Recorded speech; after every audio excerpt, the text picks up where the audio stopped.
Good morning with KUAC News. I'm Dan Bross. University of Alaska researchers are planning new strategies to address suicide in Alaska Native communities.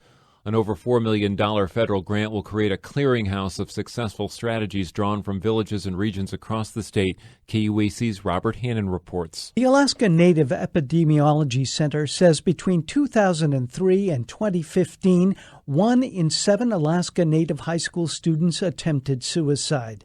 And suicide is the leading cause of death for Alaska Native male teens. Dr. Lisa Wexler has been addressing these and other mental health issues in the Alaska Northwest for more than 2 decades. She says it's important to realize those statistics are relatively new. Until the 1960s, there were very few documented Indigenous youth suicide cases. And it really came about as there was rapid change, as there was a new generation of kids that were sort of disempowered. Wexler is one of the principal investigators of a $4.25 million grant from the National Institute of Mental Health. She says the grant, in part, funds a broad social approach to suicide research. That allows us to really conceptualize policy solutions, that allows us to conceptualize community-level solutions that we maybe haven't been thinking about as well or as much as we might. Wexler says the grant will also create a hub at the College of Rural and Community Development at the University of Alaska Fairbanks. Dr. Stacy Rasmus at UAF is another of the principal investigators.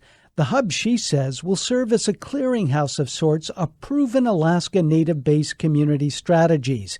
Data is available from other parts of the country about suicide prevention, she says, but sometimes the contexts don't fit. Trying to adapt them to fit within a village context or to serve in these widely diverse geographic and cultural communities, they just don't work. Rasmus says she and her colleagues will develop a tool that is user-friendly and practical so both rural and urban communities can access approaches that work. So we have a study that will involve 65 communities in 3 regions to see, if we can create that tool for communities to identify how exactly culture is prevention. Rasmus says she and her colleagues are already meeting to put the 5-year grant to work.